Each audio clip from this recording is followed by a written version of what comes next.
पुण्यामध्ये डोमेस्टिक सप्लायसाठी कुठलाही प्रकारची कमतरता नाही आहे.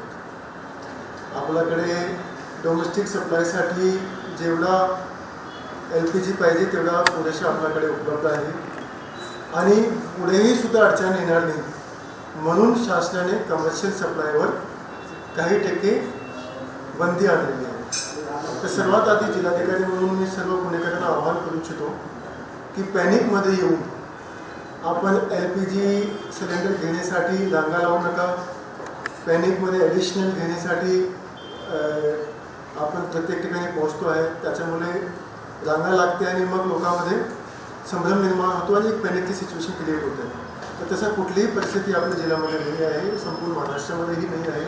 पुण्यामध्ये इनफॅक्ट प्रोडक्शन पण होत असतो आणि म्हणून कुठल्याही प्रकारच्या डोमेस्टिक सप्लायची कमतरता आज पण नाही आहे, पुढे पण येणार नाही आहे. त्यासाठी सर्व काळजी शासन स्तरावर घेतली जात आहे. याच्यामध्ये एक गोष्टी आम्ही सांगू शकतो, कंटिन्युअसली आपल्याकडे सप्लाय येत असते आणि शासनाने 4 प्रकारचे प्रायोरिटीज प्रमाणे करून दिलेले आहेत की मागचे 6 महिन्यामध्ये जेवढा आपल्याला साठा लागला होता वेगवेगळे सेक्टरसाठी, त्याच्यामध्ये domestic supply, commercial supply, priority सेक्टरचा सप्लाय, त्याच्याप्रमाणे त्याने मागचे 6 महिन्याचा अंदाज घेऊन 100%, 80% पुरवठा केला, त्या पद्धतीचे आदेश दिलेले आहेत. तर त्याच्या अनुषंगाने डोमेस्टिक सप्लायसाठी निर्देश असे आहे की 100% सप्लाय आपल्याला करायची आहे.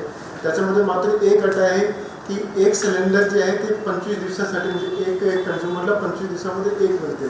तर तो एक कंडिशन शासनाने लावलेली आहे. पण याच्याशिवाय कुठल्याही प्रकारची कमतरता असणार नाही. आपल्याकडे सफिशियंट क्वांटिटीमध्ये आहे. सप्लायसुद्धा चालू आहे आपल्याकडे, प्रोडक्शन पण त्या पद्धतीने चालू आहे. तर डोमेस्टिक सप्लायला कुठल्याही प्रकारची अडचण येणार नाही. काल चीफ सेक्रेटरी स्तराची बैठक पण झाली आणि त्याच्यामध्ये त्याने आणखीन 2 दिशानिर्देश आम्हाला दिलेले आहेत. पहिला आहे की जे आपल्याकडे सर्व हॉस्पिटल्स आहेत त्याला कुठल्याही प्रकारचा सप्लाय कमी नाही पडला पाहिजे, ते आम्ही एन्शोर करतो आहे. आणि सेकंड, जे हॉस्टेल्स आहेत गव्हर्नमेंट, शासकीय हॉस्टेल आणि एडेड हॉस्टेल, त्यांनाही सुद्धा सप्लाय कंटिन्युअसली देतील, तेही आम्हाला एन्शोर करायला सांगितलं, तर तेही आम्ही एन्शोर करतो आहे. मात्र हा सिच्युएशन बघून काही ठिकाणी काही लोक ब्लॅक मार्केटिंग आणि होल्डिंग करण्याचा प्रयत्न करत आहेत. त्यासाठी आम्ही तालुका स्तरावर प्रत्येक तालुक्यामध्ये पथक स्थापित केलेले आहेत तहसीलदारच्या अध्यक्षतेखाली. त्याच्यामध्ये पुरवठा निरीक्षक आणि पोलीस निरीक्षक सुद्धा आहे आणि याचं काम आहे की ते प्रत्येक ठिकाणी जाऊन तपास करत आहेत की कुठेही कुठल्या प्रकारच्या होल्डिंग नाही झाला पाहिजे, ब्लॅक मार्केटिंग नाही झालं पाहिजे. बघा, आपल्याकडे ज्या पद्धतीने सप्लाय आहे त्या पद्धतीने कमी नाही पडतात, मात्र जर ब्लॅक मार्केटिंग आणि होल्डिंग झालं तर पुढे जाऊन कमी पडू शकतो. तर प्रशासन म्हणून आम्ही सर्व काळजी घेतो की कोणी होल्डिंग, ब्लॅक मार्केटिंग प्रकारचे प्रयत्न करू नये. आम्हाला काही ठिकाणी कुठून असेही तक्रार आलेली आहेत की हा सिच्युएशनचा वापर करून काही ठिकाणी काही लोक जे आहेत ते जास्त दरामध्ये विकण्याचा प्रयत्न करते आहेत. तर त्या ठिकाणी आम्ही काही कारवाई केलेली आहे, निरोपण दिलेले आहेत. तर सर्व नागरिकांना आमच्या 3 आव्हान राहील.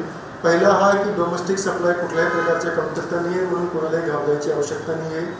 दुसरा, कोणताही सप्लायर हा सिच्युएशनचा वापर करून स्वतःसाठी जास्त अमाऊंटमध्ये विकू नये. तशा प्रकारची आमच्याकडे कंप्लेंट आली तर त्याच्यावर खूप कडक कारवाई केली जाईल, त्याचे निलंबनही केली जाईल सप्लायच्या आणि त्याच्यावर परमानेंटली पण बंद केली जाईल.